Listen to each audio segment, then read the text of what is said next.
Bonjour à toutes et tous. Aujourd'hui, suite à une question sur le groupe de Blender 3D France, on va voir en fait ensemble comment faire un écran de chargement, tout simplement, euh, à l'aide de Blender uniquement, donc en quelques minutes.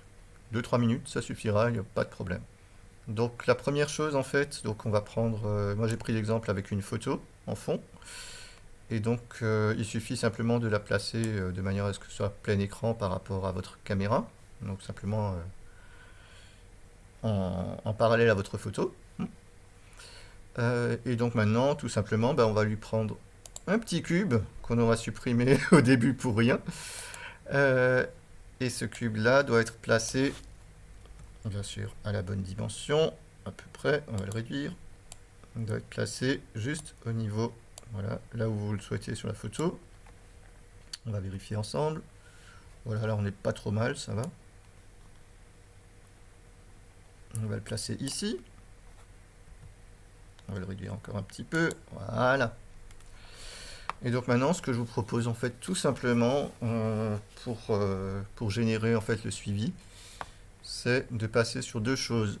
D'une part, un array pour pouvoir faire la multiplication en fait du petit cube au fur et à mesure du temps. Donc là, on va le mettre comme ça. Voilà.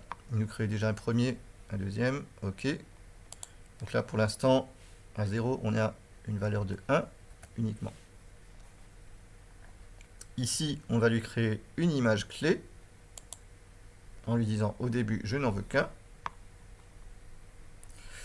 Puis, au fur et à mesure, on va passer à l'image 120, par exemple. On va lui dire ici, j'en veux 6. Pourquoi il le prend dans l'autre sens Étrange.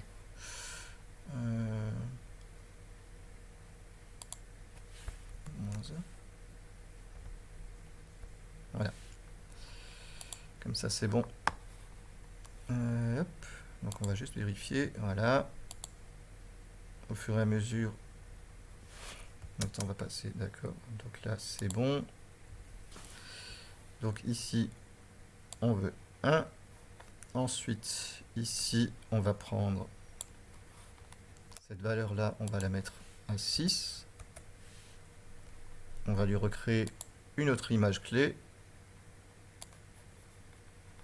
On va aller à 180, on va lui mettre à 9.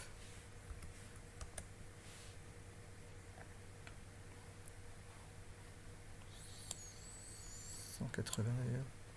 9. Voilà.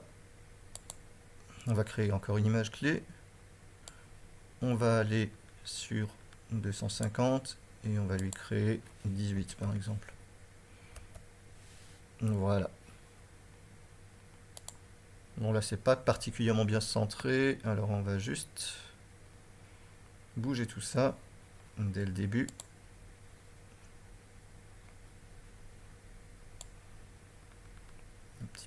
À peu près comme ça devrait être pas mal. Donc là maintenant on voit qu'au fur et à mesure, hop, le temps de chargement augmente.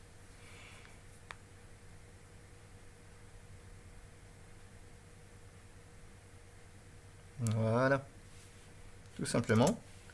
Maintenant si vous voulez rendre le truc encore un petit peu plus joli, ben en fait ce qu'on va faire, on va reprendre ici, on va faire donc nos textures, on va créer une texture au départ qui va rester neutre, pas forcément magnifique. On va lui créer une première valeur. OK.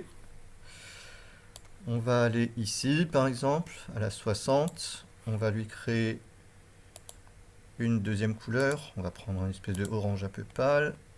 On va lui dire OK. On va aller à notre 120. On va lui mettre une valeur beaucoup plus foncée. Voilà. On va lui enregistrer ça. On va aller à nos 180. On va aller encore plus foncé. On va enregistrer à nouveau notre point clé sur cette valeur-là. Et on va aller à 250 et on va lui dire ça va être du rouge. Voilà, tout simplement.